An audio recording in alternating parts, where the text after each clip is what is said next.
In the name of God, who is love, beloved, and love overflowing. Amen. There's a word I like to use from time to time, and it is synchronicity. Now, some of you probably know the word was used by Carl Jung to, quote, describe circumstances that appear meaningfully related, yet lack a causal connection. It's basically another word for coincidence. Or, if you're a person of faith, a God incidence. The reason this word synchronicity came to me as I was preparing my sermon was because all week long from the Center for Action and Contemplation, the meditations, the daily meditations, have been about pilgrimage.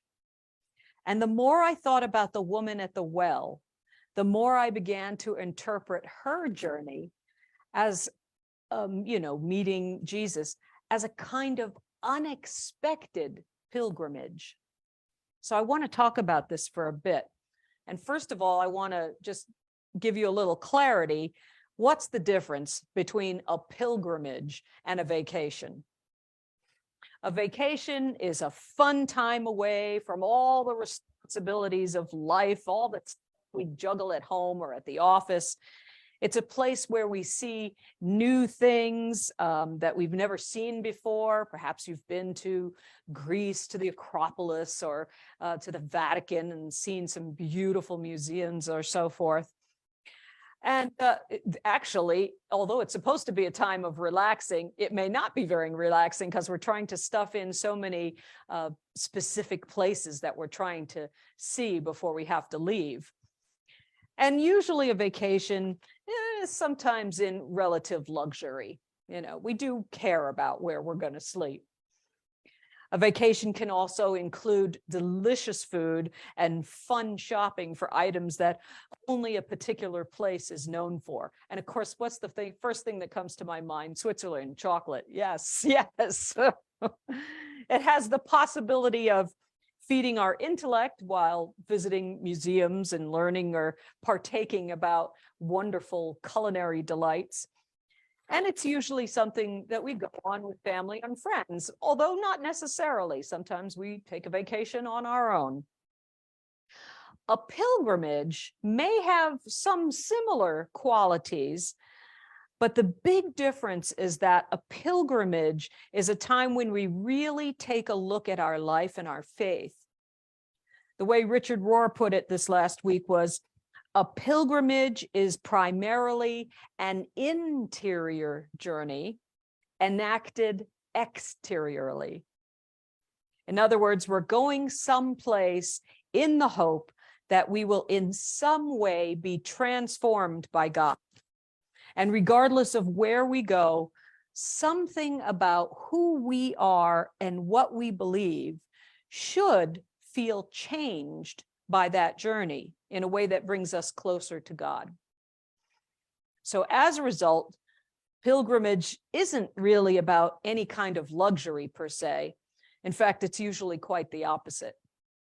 Many pilgrimages provide only the bare necessities as far as room and board, because the focus is not on the accommodations or the food we eat or the shopping available, but rather the spiritual significance of the place we're going to and the time to reflect, which is meant to transform us in some way.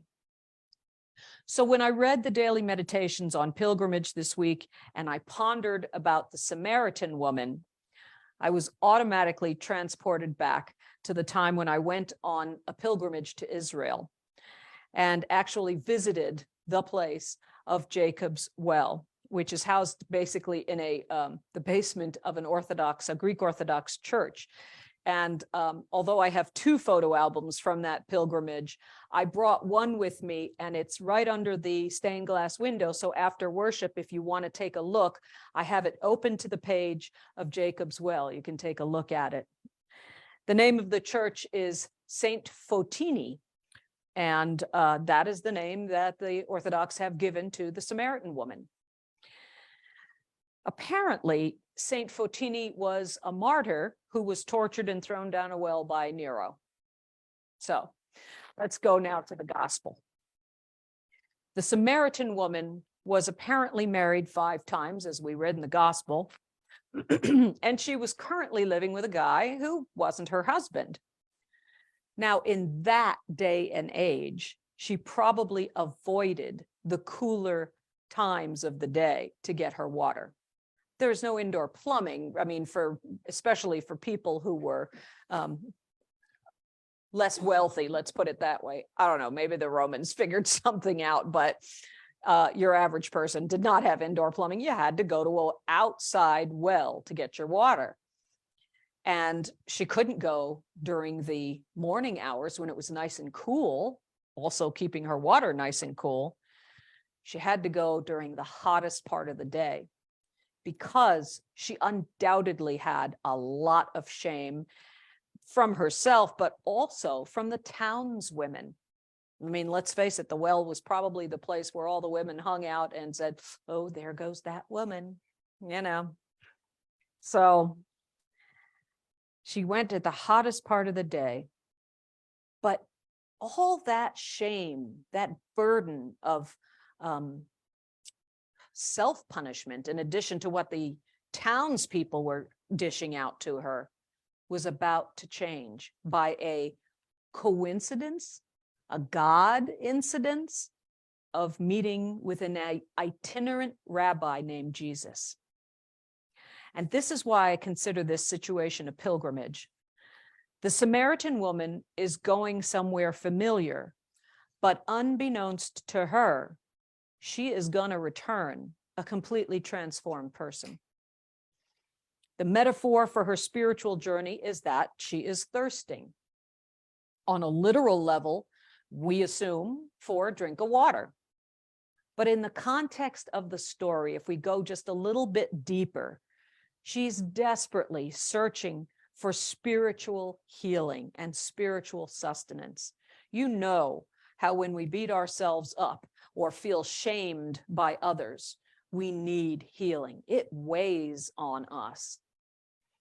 The shame she felt and is continually, undoubtedly, the victim of by the townsfolk undoubtedly contributes to how bad she feels about herself. So she was really in need of healing. And the wonderful thing about this pilgrimage is that she comes with lots and lots of questions. I don't know why in our Christian history, questions became a bad thing. Questions are a wonderful thing. It's almost cleansing, you know, to have good discussion. I love that part in what was it that called The Last Samurai, you know, and Tom Cruise is, yeah, I know, you've got my sermon bingo going.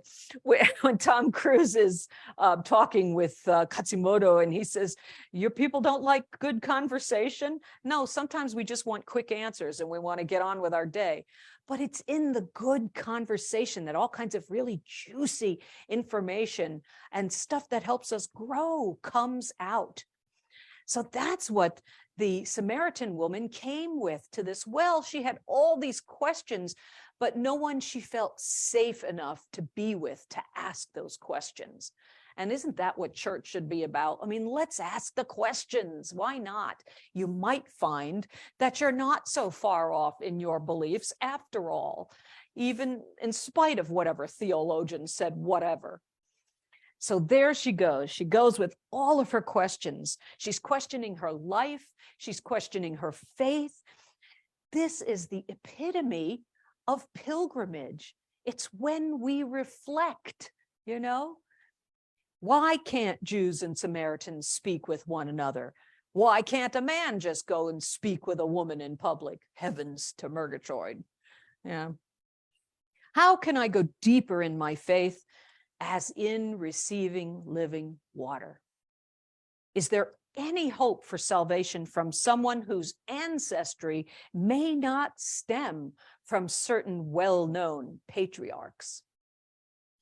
These are all the earmarks of a pilgrimage.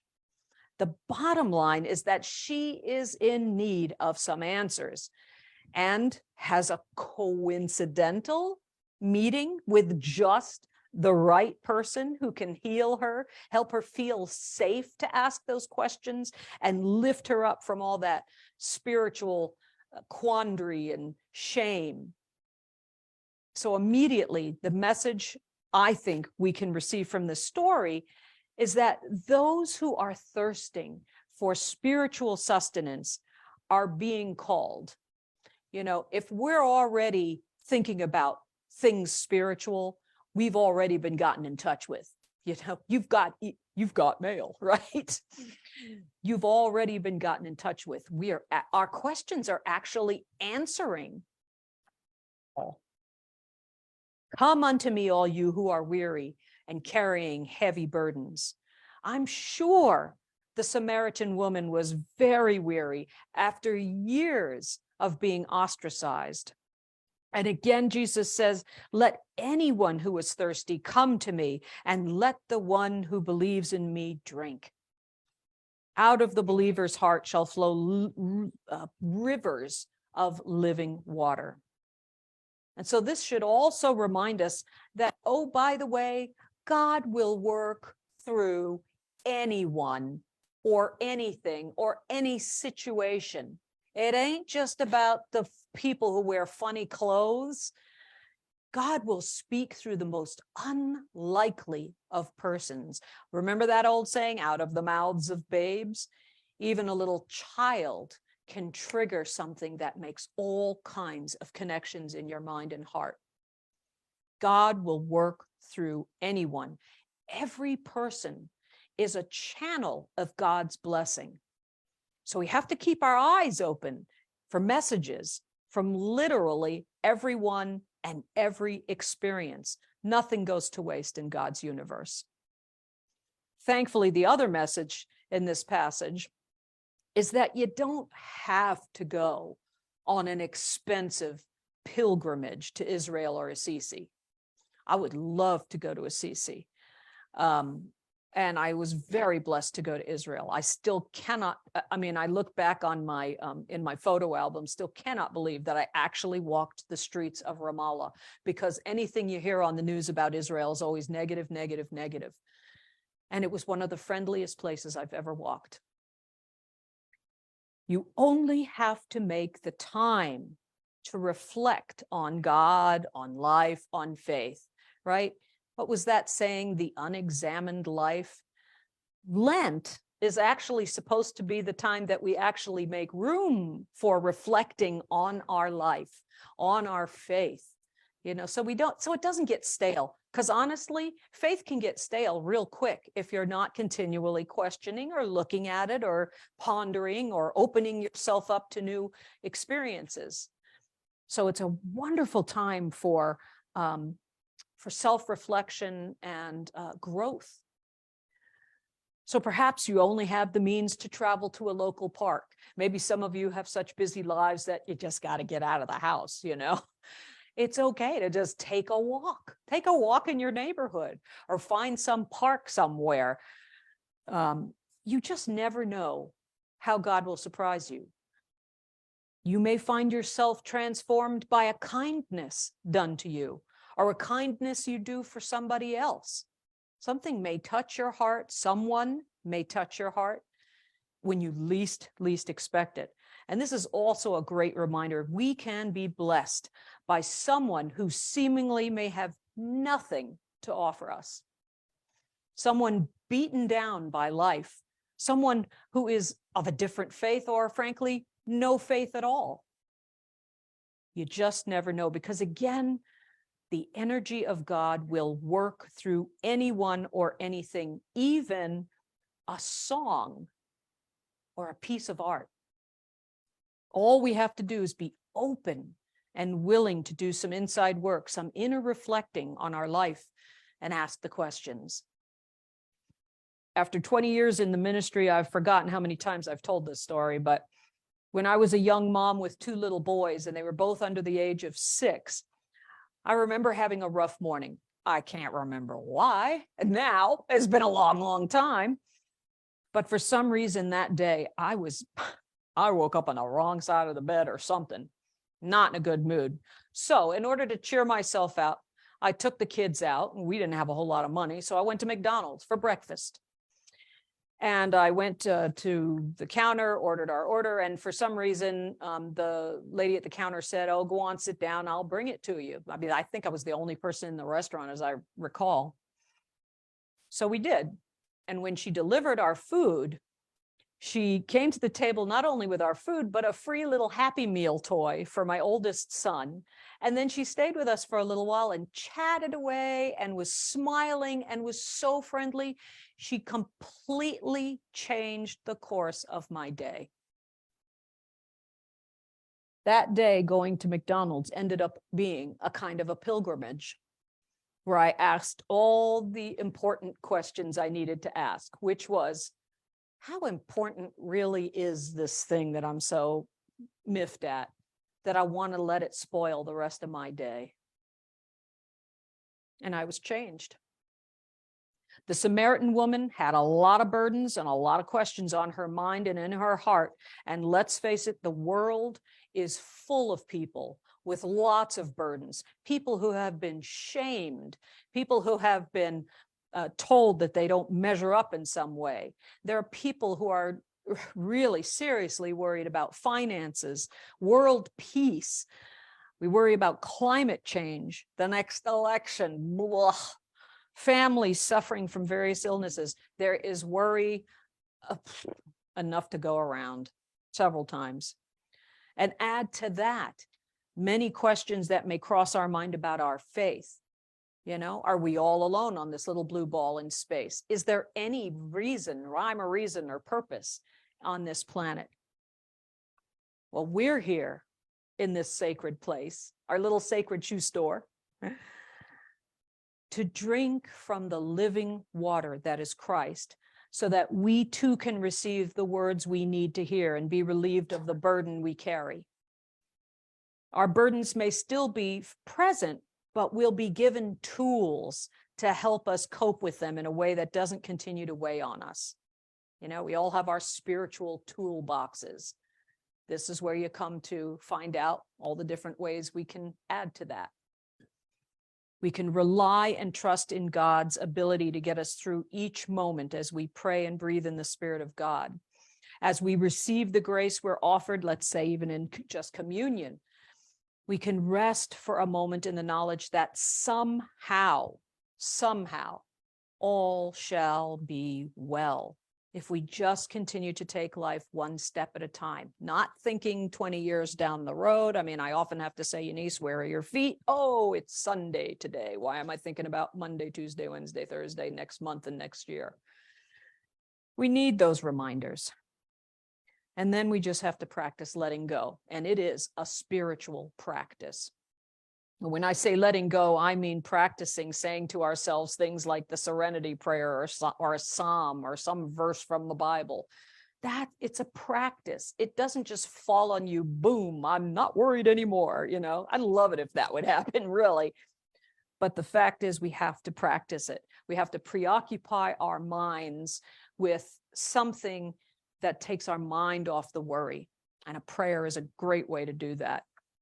We can choose to worry that who we are or what we have will never be enough, or we can choose to live our lives in the most authentic way we can and know that it's enough. It's enough for God. None of us has to be perfect.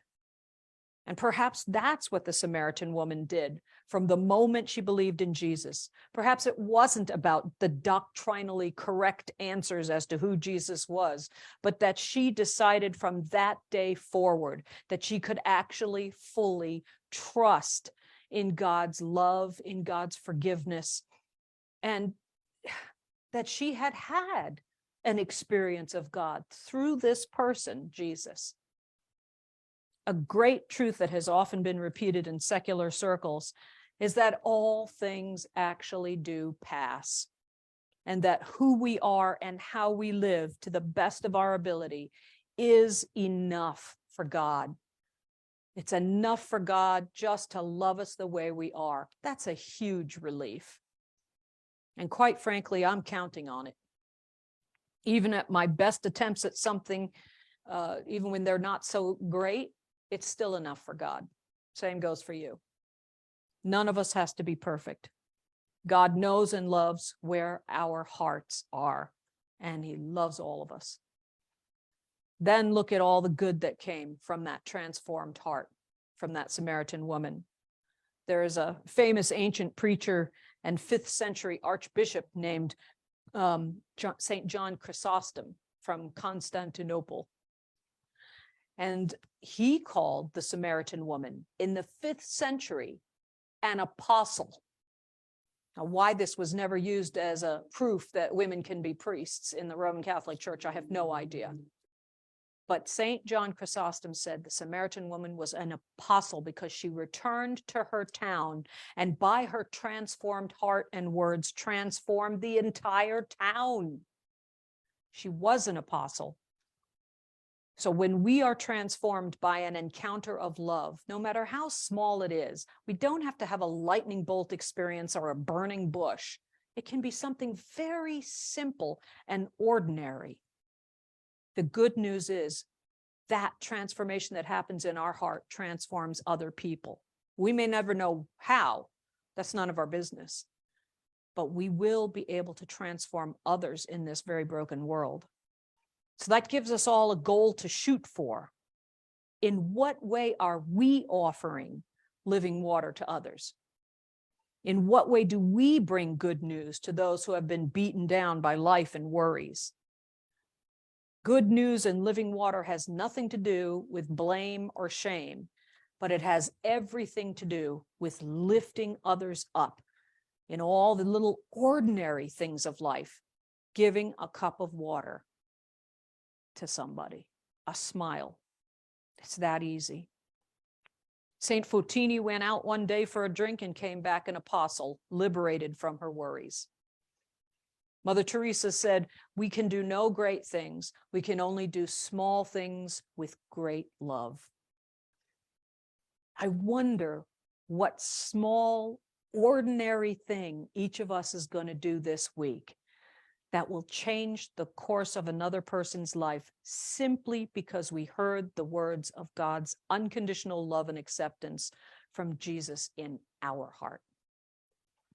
Amen.